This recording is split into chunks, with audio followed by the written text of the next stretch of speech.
పాడి పంటలు ఛానల్ని వీక్షిస్తున్న మన రైతు సోదరులందరికీ నా నమస్కారము. నా పేరు డాక్టర్ పివికే జగన్నాథరావు.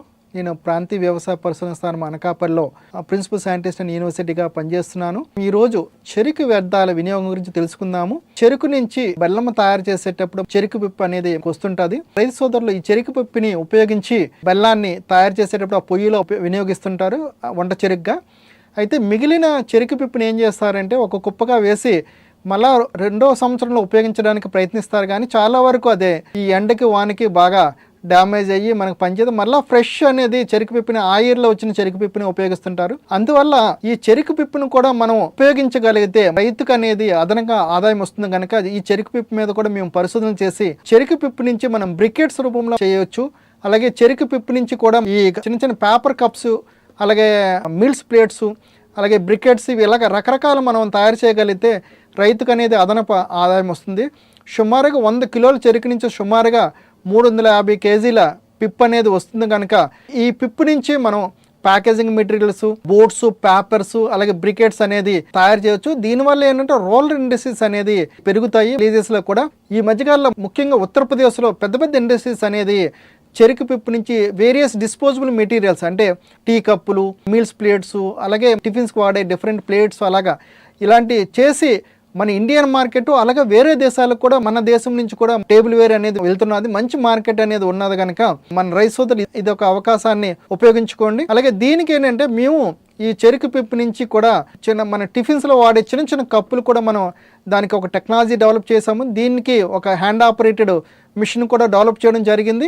ఇది ఏంటంటే చెరుకు పిప్పిని ముందు ఎండబెట్టి పొడి చేసి 2%కి పిప్పుని తీసుకొచ్చిన తర్వాత దాన్ని పొడి చేసి దానికి ఆ 90% చెరుకు పిప్పు పొడికి 2% అనేది పేపర్ కలపడము, అలాగే దానికి పాలివినైల్ క్లోరైడ్ అనేది కలపడము, స్టార్చ్, అలాగే గ్లిజరాల్ అనేది యాడ్ చేసి దాని నుంచి ఒక సొల్యూషన్ అనేది మనం తయారు చేసి అంటే ఒక లీటర్ నీటిలోకి మొత్తం ఇవన్నీ కూడా కలిపి దీన్ని ఒక పేస్ట్ రూపంలో తీసుకొచ్చి దాన్ని ఒక స్ప్రెడ్ చేసి ఒక సీవ్ మీద షీట్ లాగా మనం తయారు చేసి ఈ డిస్పోజబుల్ కప్స్ చేసే మిషన్లో మనం ప్రెస్సింగ్ ద్వారా మనకి కప్పులు అనేది మనం తయారు చేసుకోవచ్చు. కప్పులే కాదు, మీల్స్ ప్లేట్స్ కూడా మనం తయారు చేసుకోవచ్చు. ఈ విధంగా టెక్నాలజీని అనేది మేము డెవలప్ చేయడం జరిగింది. ఇంట్రెస్ట్ ఉన్న రైతు సోదరులు కూడా మా దగ్గరకు వచ్చి దీన్ని తయారు చేసే విధానం తెలుసుకోవచ్చు. అలాగే ఈ మధ్యకాలంలో ఏ ఇండస్ట్రీ అయినా వాళ్ళకి బాయిలర్ అనేది ఉంటుంది. ఆ బాయిలర్స్కి ఎక్కువగా వుడ్ అనేది వాడుతుంటారు.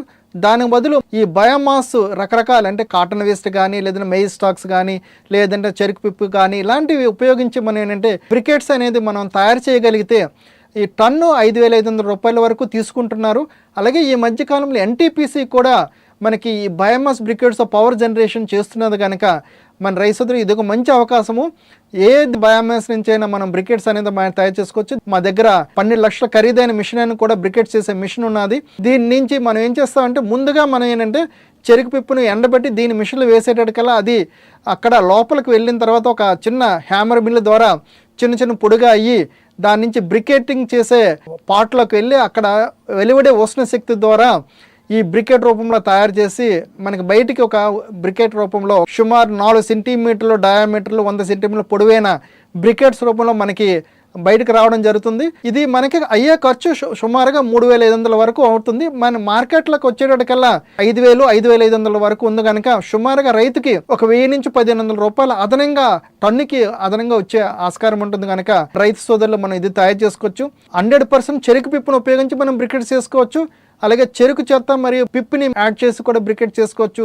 చెరుకు చెత్తని ఉపయోగించి మనకి బ్రికెట్స్ మనం చేసుకోవచ్చు. దీనికి చిన్న సైజు బ్రికెట్స్ మిషన్స్ వచ్చాయి, బిగ్ కెపాసిటీ బ్రికెటింగ్ మిషన్స్ వచ్చాయి కనుక ఏ పంట నుంచి వచ్చిన వ్యర్థాలను ఉపయోగించి మన ఈ బ్రికెట్స్ మనం చేసుకోగలిగితే మంచి మార్కెట్ ఉన్నది. దీంట్లో బయోమాస్ గ్యాస్ ఫేర్స్లో కూడా మన ఈ బ్రికెట్స్ని మనం వాడితే ఈ ఉష్ణ సామర్థ్యాన్ని కూడా మనం పెంచుకోవచ్చు కనుక దీనికి తక్కువ స్మోక్ వస్తుంది, ఎక్కువ ఉష్ణ సామర్థ్యం అనేది ఉంటుంది కనుక కెలరిఫిక్ వాల్యూ అనేది చాలా ఎక్కువ ఉంటుంది కనుక తొందరగా మండుతుంది, పొగ అనేది మనకు రాదు కనుక ఈ బెల్లం తయారీలో కూడా మనం ఈ బ్రికెట్స్ను ఉపయోగించి మంచి నాణ్యమైన బెల్లం అనేది తయారు చేసుకోవచ్చు. అలాగే పిప్పుని నార్మల్గా బయోచార్ కూడా ఈ మధ్యకాలంలో మనం తయారు చేసిన ఈ బయోచార్ను ఉపయోగించి మనం జ్యూస్ని ఫిల్టరేషన్ చేసుకోవడానికి కానీ అలాగే సాయిల్ అప్లికేషన్స్ కూడా వేస్తున్నారు కనుక దాన్ని కూడా ఈ వేస్ట్ నుంచి కూడా బయోచార్ కూడా మనం తయారు చేసుకొని మన రైతు సోదరులందరూ కూడా ఎడిషనల్గా ఆదాయం పొందుతారని ఆశిస్తూ ఈ అవకాశాన్ని ఇచ్చిన మన పాడి పంటల ఛానల్ వారికి నా ధన్యవాదాలు తెలుపుతున్నాను.